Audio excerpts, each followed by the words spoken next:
Fala aí, galera, tudo bom? Mais uma aula então.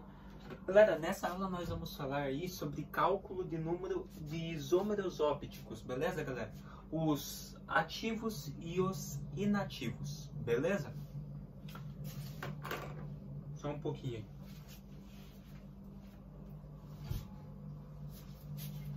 Vou pegar o meu caneta. Então é o seguinte, galera. Olha só. Existem isômeros opticamente ativos e isômeros opticamente inativos. O que são isômeros opticamente ativos, galera? São aquelas moléculas da substância que conseguem desviar a luz. Dextrógeno para a direita e levógeno para a esquerda. Beleza? E isômeros opticamente inativos é quando você faz assim, ó. Você pega um isômero que desvia a luz para a direita e outro isômero que desvia a luz para a esquerda. Um dextrógeno e um levógeno, e você mistura eles. Essa mistura é o seguinte, você vai misturar dois isômeros, um tentando desviar a luz para a esquerda e o outro tentando desviar para a direita. Quem que vai vencer? Ninguém, né, galera? Porque as duas forças são iguais, as forças entre as moléculas.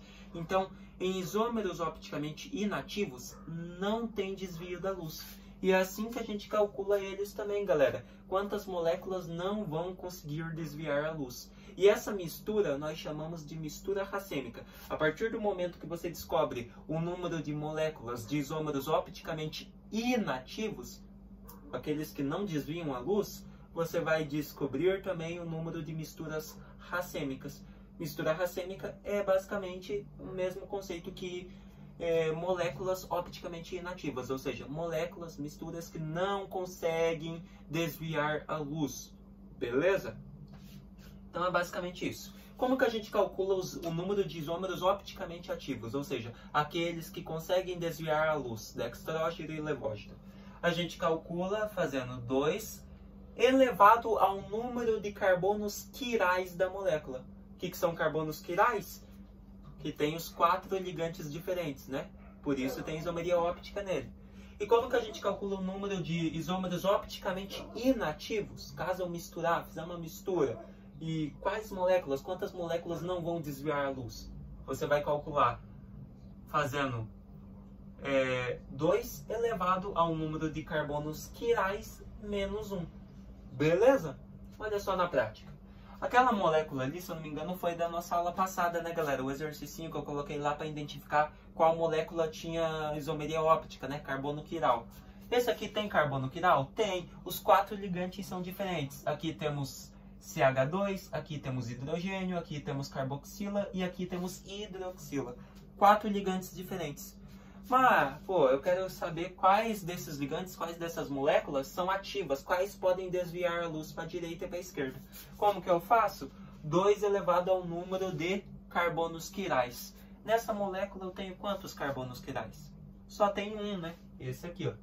Então, se a fórmula é 2 elevado a N, sendo N o número de carbonos quirais, e se eu tenho um carbono quiral, então eu tenho 2 elevado a 1. E 2 elevado a 1 na matemática é 2. Ou seja, eu tenho 2 isômeros opticamente ativos. Daí você divide. 2 dividido por 2 dá 1.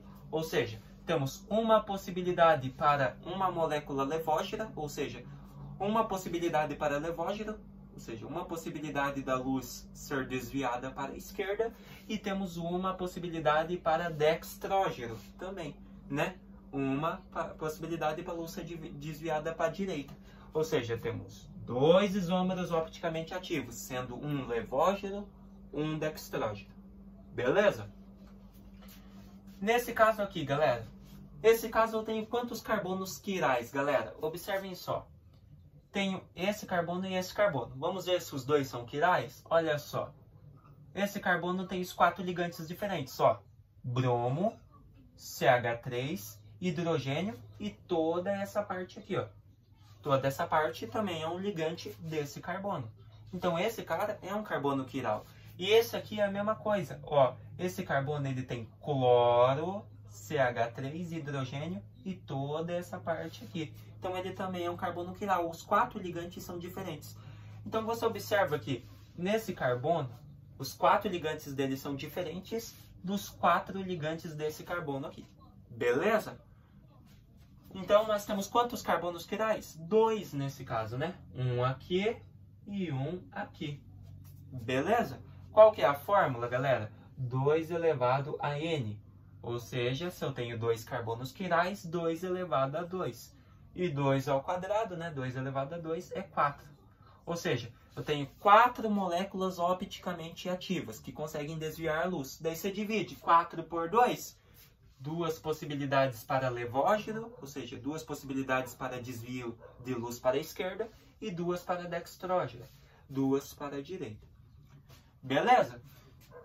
E galera, antes de ir para aquele ali, e o número de isômeros opticamente inativos? E se eu misturar esse cara aqui com outro isômero opticamente ativo? Ou seja, um tentando puxar para a direita e um para a esquerda.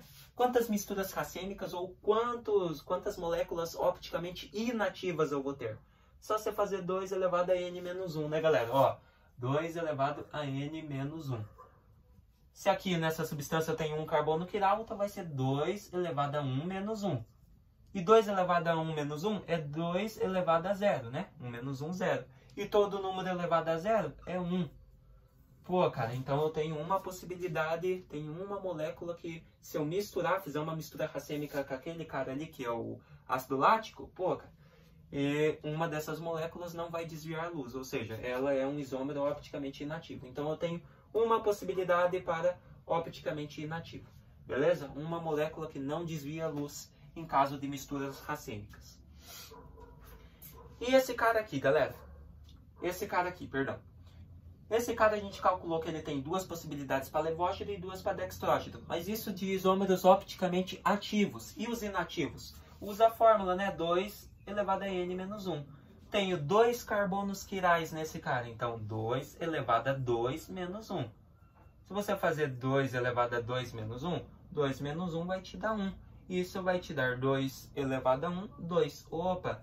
Então, nesse cara aqui, eu tenho 2 moléculas inativas, ou seja, 2 moléculas que não vão desviar a luz, em caso de mistura racêmica. Beleza? Esse cara aqui, galera, esse cara é um perigo, galera, porque muita gente não presta atenção. Galera, para os carbonos quirais serem diferentes, os carbonos quirais têm que ter ligantes diferentes um do outro. Observa o seguinte nesses casos aqui. Quantos carbonos quirais eu tenho aqui? Primeiramente, quantos carbonos eu tenho? 1 e 2. Quais deles são quirais? 1 ou os 2? Só você ver, ó. Esse cara aqui é quiral porque ele tem 4 ligantes diferentes. Bromo, CH3, hidrogênio e toda essa parte. Beleza. E esse carbono aqui, ele é quiral? Ele é, porque ele também tem os 4 ligantes diferentes, ó. Bromo, CH3, hidrogênio e essa parte. Mas aí a gente analisou os ligantes de 1 por 1. Primeiro do primeiro carbono e depois do segundo carbono. Mas, porém, esses carbonos quirais, eles são diferentes? Não, galera. Por quê? Porque você observa que o ligante de cada um deles é igual ao ligante um do outro. Beleza? Então, o ligante um do outro são iguais. Ó, esse carbono quiral tem CH3, esse também tem CH3. Esse tem bromo, esse tem bromo. Esse tem hidrogênio, esse tem hidrogênio. Entendeu? Então você observa que os ligantes desses 2 carbonos são iguais. Não tem nenhum ligante diferente entre esses carbonos. Então quando você tem 2 carbonos quirais com ligantes iguais, você considera que você só tem um carbono quiral. Beleza? Então nesse caso aqui eu só tenho um carbono quiral. Então vamos lá. 2 elevado a N. Para calcular o número de opticamente ativos, né? Então ficaria 2 elevado ao número de carbonos quirais, que é, aqui no caso, 1 só. Então, 2 elevado a 1, você tem 2. Divide 2 por 2, uma possibilidade para levógeno e uma para dextrógeno. E de isômeros opticamente inativos, 2 elevado a N menos 1, né? 2 elevado ao número de carbono quiral, que aqui é só 1, menos 1, que é da fórmula. 2 elevado a 1 menos 1, 0. 2 elevado a 0 é 1. Ou seja, temos nessa substância apenas uma molécula que, em caso de mistura racêmica, não vai desviar a luz. Então, galera, é assim que se calcula o número de isômeros opticamente ativos e inativos. Galera, antes de encerrar, temos o seguinte. Temos essa substância aqui. Galera, não ocorre isomeria óptica em cadeia fechada. Não tem carbono quiral em cadeia fechada. Então, como que quando que eu vejo que tem carbono quiral nesse cara aqui, ó? A gente já sabe que nessa parte aqui, ó, que tem o benzeno, que é uma cadeia fechada, e essa aqui também, que é uma cadeia fechada, não vai ter carbono quiral nesses caras aqui. Então já descarta.